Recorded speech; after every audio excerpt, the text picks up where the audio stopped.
Assalamualaikum warahmatullahi wabarakatuh. Saya Era Nurfitasari dengan NIM T20194046.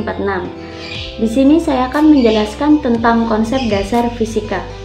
Fisika secara umum didefinisikan sebagai zat dan energi, seperti tentang panas, cahaya, dan bumi.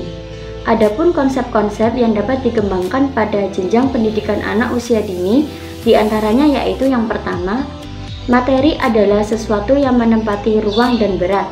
Yang kedua, wujud materi terdiri dari 3 wujud dasar, yaitu ada padat, cair, dan gas.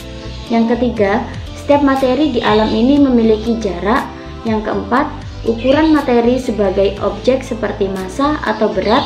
Yang kelima, jarak antara berbagai materi di bumi. Yang keenam, materi dapat diklasifikasikan berdasarkan ciri-ciri yang dapat diamati, misalkan melalui warna, bau, rasa, kelarutan, kandungan listrik, atau penghantar listrik. Yang ketujuh, materi dapat dihubungkan dengan materi lainnya untuk menghasilkan hal yang baru atau wujud yang baru. Hal tersebut disebut dengan proses kimia. Yang kedelapan, hakikat materi terkecil disebut molekul. Yang kesembilan, molekul terbuat dari partikel terkecil disebut atom. Yang ke-10, susunan atom terdiri dari proton, neutron, dan elektron. Yang ke-11, atom dibangun oleh sejumlah substansi yang disebut elemen. Yang ke-12, energi adalah kemampuan untuk melakukan sesuatu. Wujudnya dapat dalam berbagai bentuk, yaitu cahaya, panas, suara, listrik, energi gerak, dan energi nuklir. Yang ke-13, energi yang tersimpan dalam suatu materi disebut energi potensial. Yang ke-14, energi dapat disimpan, dibuang, atau diselamatkan disebut konservasi energi. Yang ke-15, jumlah minyak tanah atau fosil di dalam bumi bersifat terbatas. Dan yang terakhir, pemanfaatan energi dapat bervariasi, misalnya untuk penerangan dan lain-lain. Nama saya Nur Aisyatul Lutfiyah, NIM T20194011. Di sini saya akan menjelaskan tentang keterampilan proses untuk memahami fisika. Dari hal tersebut terdapat beberapa jenis keterampilan dan rinciannya, yaitu yang pertama, keterampilan dalam pengamatan. Contoh dari hal tersebut yaitu mengidentifikasi suara keras dan lemah serta suara tinggi dan rendah. Contoh yang kedua yaitu gambaran dan ciri-ciri wujud benda padat, cair, atau gas. Yang ketiga yaitu mengamati gambaran atau perubahan warna, bentuk, ukuran, dan kedudukan dari berbagai jenis benda. Yang kedua yaitu keterampilan proses mengklasifikasi. Contoh dari hal tersebut yaitu mengelompokkan benda-benda yang termasuk padat, cair, dan gas. Yang kedua yaitu mengelompokkan berbagai benda atau objek berdasarkan ciri-ciri dari baunya maupun dari rasanya. Contoh seperti ketumbar, merica, bawang putih, dan sebagainya. Keterampilan yang ketiga yaitu keterampilan berkomunikasi. Contohnya seperti menjelaskan mengapa manusia harus hemat listrik dalam kehidupannya, misal agar semua yang membutuhkan terbagi secara adil dan merata. Yang kedua yaitu contohnya seperti menjelaskan sejumlah kegunaan dan manfaat listrik dalam kehidupan manusia, misal untuk penerangan, menghidupkan TV, radio, dan sebagainya. Keterampilan yang keempat yaitu keterampilan menyebutkan angka atau penjumlahan. Contohnya seperti menghitung suatu benda dengan menggunakan alat ukur seperti timbangan. Contohnya menimbang berat sepatu yang dikenakan oleh setiap siswa, menimbang berat anak, dan sebagainya, baik dengan ukuran kilogram, ons, gram, dan sebagainya. Contoh yang selanjutnya yaitu dengan menggunakan brosur-brosur yang dikumpulkan dari berbagai dealer mobil, yaitu dengan mengelompokkan mobil-mobil mana yang mempunyai energi lebih banyak dan sedikit. Keterampilan yang kelima yaitu keterampilan menyimpulkan. Contohnya seperti membuat kesimpulan tentang mengapa suatu benda atau berupa kedudukannya dapat berpindah tempat. Yang kedua yaitu membuat kesimpulan agar pemakaian listrik di rumah atau sekolah menjadi hemat dan tidak boros. Yang ketiga yaitu contohnya seperti anak diberikan kesempatan untuk membuka bagian senter satu persatu. Kemudian diminta menyimpulkan komponen atau bagian-bagiannya. Yang keenam yaitu keterampilan proses memprediksi atau memperkirakan. Contohnya seperti memprediksi suatu senter jika diisi dengan baterai atau tidak, apakah akan menyala atau tidak. Yang kedua yaitu memprediksi keadaan manusia jika tidak memiliki sumber energi atau listrik dalam kehidupannya. Contoh yang terakhir yaitu seperti membuat prediksi jumlah gas yang digunakan oleh keluarga atau orang tuanya di rumah. Misal, berapa tabung, jika 1 bulan butuh 1 tabung, maka 2 bulan butuh berapa tabung, dan seterusnya. Perkenalkan, nama saya Muhammad David Baihaqi, NIM T2019-4069. Di sini saya akan menjelaskan materi berikutnya dari beberapa materi yang sudah disampaikan di awal oleh teman saya. Kebetulan saya mendapatkan materi ruang lingkup pembelajaran fisika. Ruang lingkup materi pembelajaran fisika yang pertama adalah ada materi dan gerak. Poin A, lingkup kajian materi fisika kimia terdiri dari pengenalan benda air, padat, gas, pengenalan perubahan wujud benda menjadi cair, gas, atau padat, dan sebaliknya. Pengenalan perubahan wujud benda ke dalam bentuk struktur yang berbeda atau perubahan kimia, misalnya melalui praktek kertas. B, lingkup kajian materi gerak terdiri dari pengenalan bagaimana kita agar cepat sampai ke suatu tempat, pengenalan bagaimana balon dapat meletus dan mengudara, serta pengenalan bagaimana pesawat dapat terbang, khususnya mesin. Yang kedua yaitu energi. Ada beberapa energi yang perlu saya sampaikan. Yang pertama yaitu ada energi listrik, yang kedua ada energi suara, dan yang ketiga ada energi cahaya, dan yang keempat ada energi panas, dan pengenalan mesin-mesin sederhana beserta manfaatnya. Sekian, terima kasih. Perkenalkan, saya Diva Melani Hartati dengan NIM T2019-4057.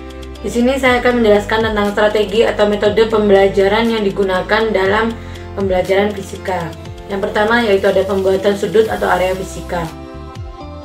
Untuk meraih dan melibatkan anak ke dalam pengkajian sains di bidang fisika, maka perlu dirancang dan dikembangkan berdasarkan pada unit atau tema yang relevan.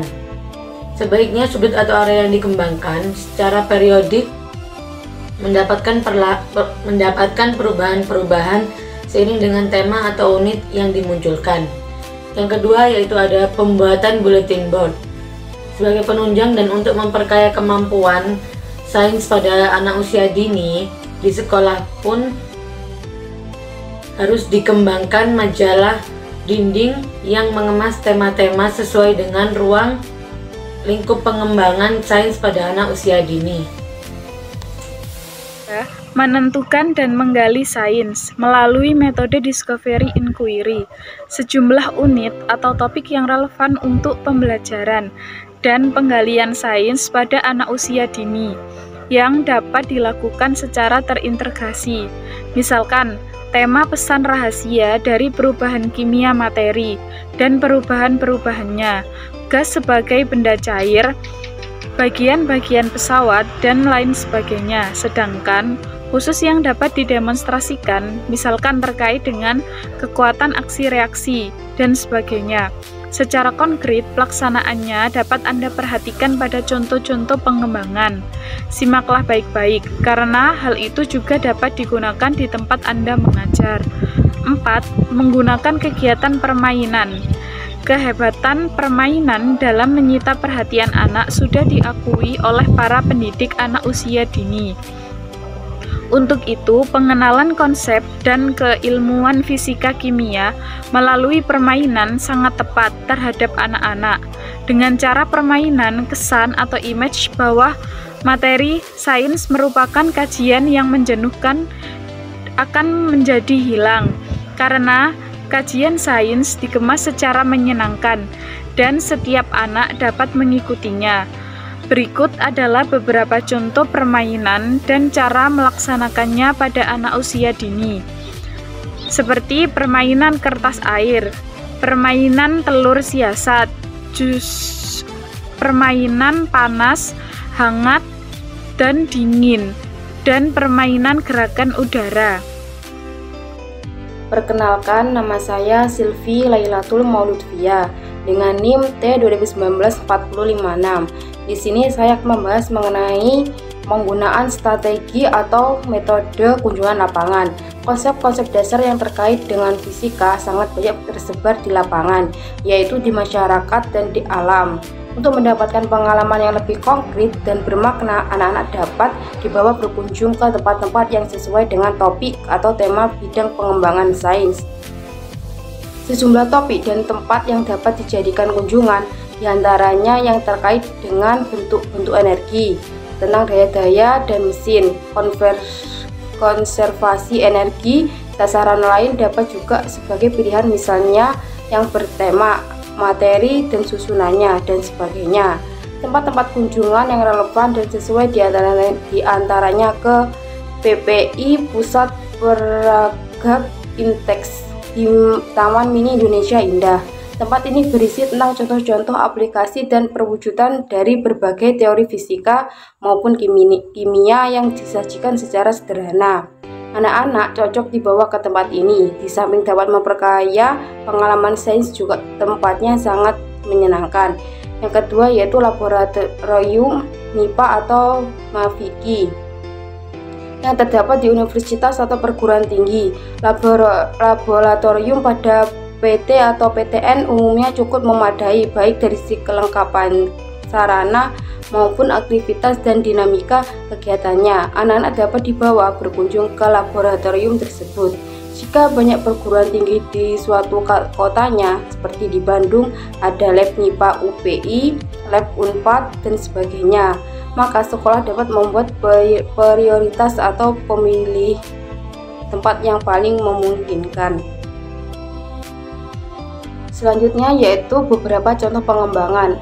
Beberapa contoh pengembangan pengemasan pembelajaran sains dapat disajikan secara terpadu dan menarik di hadapan anak. Dengan penyajian seperti itu, diharapkan anak dapat mengembangkan kemampuan sains secara utuh, menyeluruh, dan mencapai dimensi-dimensi perkembangan anak yang lebih luas. Akhirnya pengalaman yang diperoleh anak menjadi lebih bermakna dan fungsional, serta yang terpenting, gairah dan motivasi belajar anak dapat tetap terjaga. Contoh pembelajaran 1, tema gejala alam, subtema pesan rahasia dan perubahan kimia. Tujuan yaitu anak dapat mengamati perubahan fisika dan perubahan kimia. Anak dapat menjelaskan karakteristik dari perubahan fisika dan perubahan kimia. Selanjutnya keterampilan proses yang ditekankan, kemampuan mengamati dan kemampuan berkomunikasi. Selanjutnya material yang dibutuhkan untuk setiap anak mendapatkan sedikit jus jeruk segar, kain sutra, lembaran kertas putih, paku besi, kantong plastik air, dan sedikit kertas tisu. Untuk kelas 3 atau 4 lampu meja sekitar 100 watt, selotip atau pita pembungkus, kotak plastik bening kecil atau setiap kelompok harus dapat. Yang selanjutnya yaitu kegiatan tahap 1, bagian jus jeruk, kain sutra, dan kertas. Perintahkan anak menulis pesan rahasia pada kertas dengan menggunakan kain dan jus jeruk. Anak-anak mengeringkan pesan tersebut. Yakinkan bahwa mereka telah mencatat apa yang diamati tentang pola tulisan jus jeruk pada kertas. Yang ketiga yaitu anak-anak diperintahkan bertukar pesan, kemudian menuju lampu meja untuk dipanaskan. Ingat, saat memanaskan harus dalam pengawasan. Yang keempat yaitu memunculkan diskusi yang terjadi apakah perubahan fisika atau kimia. Yang tahap kedua yaitu bagaimana paku besi pada setiap kelompok, bersihkan paku dengan menggunakan tisu. Yang kedua, perintahkan anak untuk membungkus paku dari ujung hingga ke ujung atau dari bawah ke atas. Yang ketiga yaitu anak diharuskan membawa paku mereka, masukkan ke dalam kotak plastik yang berisi sulfat, lalu amati beberapa saat oleh seluruh kelas. Yang terakhir yaitu setelah perubahan cukup akurat, ajukan diskusi atas perubahan yang terjadi tersebut. Di manakah perubahan fisikanya?